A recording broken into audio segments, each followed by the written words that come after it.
Yeah, it wasn't. It wasn't paramount for us, but it's definitely not a lot nicer winning the last game of the year, so that you can enjoy a bit of time to recover. It's been a really difficult year for everyone at the football club.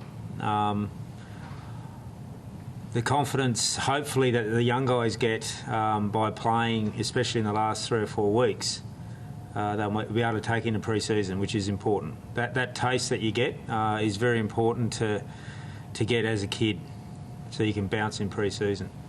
So we're looking forward to having a longer pre-season than usual. The players probably aren't, but the coaching staff is. How do you approach the game beforehand? You just sort of release the shackles a little bit and tell them to have a bit of fun out there and all that sort of thing? Oh no, we still wanted to improve a few areas of our game. There wasn't a total release of any structural stuff.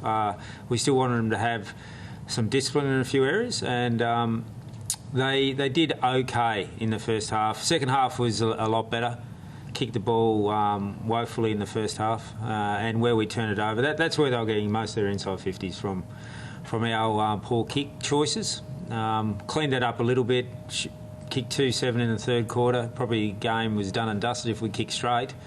Then the last quarter it was a nice way to finish for both our old fellas in Hawley and Hutto. How do you think Barry will be remembered? I hope he's remembered in the right way. A wonderful athlete, a super competitor, a guy that gives his heart and soul to the footy club. He's definitely a lot better player than what he was when he was at St Kilda. He has given enormous stuff for this football club for 2 years, and he's been embraced by the whole club, by staff right down to the boot starter, but all the players as well. They loved playing with him. They can tell their kids that they played with Hawley, which is great, and enormous presence around the place, and he's going to be sorely missed. Any clearer on how you're going to fill the void when you're up there and they're running out of the school? We've got some plans internally, but we'll wait till the dust settles and we'll go through that as a footy club. But we've got some plans, but it's not for consumption for you guys yet, I don't think. Just during the last quarter there when he came to the bench, like he was getting a little bit frustrated maybe at one point. What did you have to say to him? I just needed to just have a conversation with him. Like I've obviously got a really good relationship with him, and I just wanted him to make sure that he finishes his career on the right note. So, and that wasn't, I didn't think he'd go on and kick 4 after that, but it was to make sure that he played the game the way that he wanted to play and the way that he wanted to be remembered, and he managed to do that. And it was nice in the end for him to get a couple of easy goals, which is good. Did you have a feeling that it might sort of be turning the wrong way? That he might do something sort of silly when you say, you talk about how he wanted to be remembered? No, I didn't have any doubt. I just wanted to have as soon as I talked to him, I know where he's at mentally. So as soon as I had a conversation with him, I knew he was fine. There was no issue at all. I just wanted to reiterate that to him, so I made sure that we didn't have any little incident, which like he hasn't even looked like coming close to since he's been a Bulldog. Are you happy with your own 3-week sort of mini audition, I guess, for the top job next year?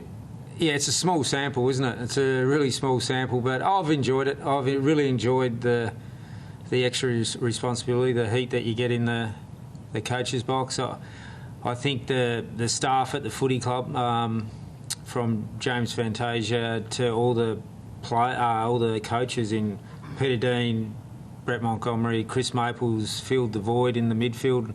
We work extremely hard as a team, and we've been down a couple of men over the last month or two, and everyone's pulled their weight, and that's what we do at the Bulldogs.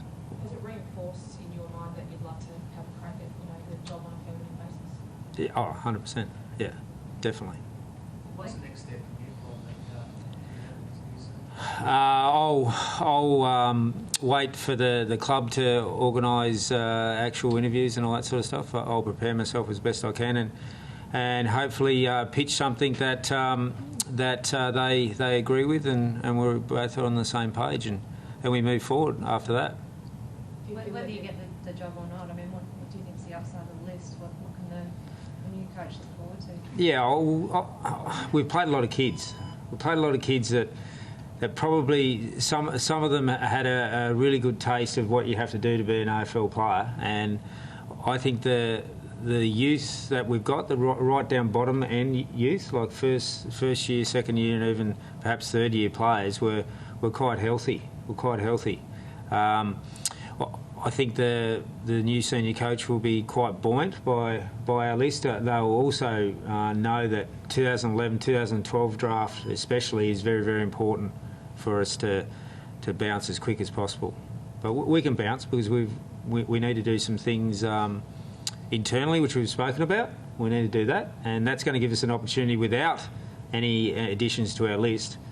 Like if we have a really good summer with the way we want to change our style a little bit, it will be really beneficial for us. When you talk about bounce, you're talking about sort of getting back up to the top four like the Tigers of the past few years, or what are you sort of... No, I'm not putting any big statements. What I'm saying is we want to put something in place as a footy club that's going to hold us in really good stead for a long period of time. Not just for 2, 3, 4 years. We want to build something that gives us a chance to hold the stature that we want to hold for a long time. And that's not going to happen overnight. It's like Pantene. But it will happen. There were... The strategy for trade work, can you see if the club will be active? Oh, we haven't even spoken. Like I couldn't see us going too hectic there, but you don't know. I think the youth is the answer, and we'll use as many draft picks as we possibly can to get some kids in. Expect to know Callan's future on Monday? Yeah, next week we expect to hear something. There were small pockets of the crowd that were booing him whenever he got the ball. Was that disappointing, especially from such a passionate fan base? Yeah, I'd hope to think that it wasn't. It only probably happened the first little bit, and I think they even changed and checked themselves a little bit. So, yeah, it was disappointing a little bit, but we and the crowd moved on, and I'm sure that they probably looked at it and thought, nah, don't need to do that. Don't need to do that no matter who it is. Well, I don't think any of us in footy or sport like anyone getting booed, whether your teammate or the opposition. It's not the Aussie way.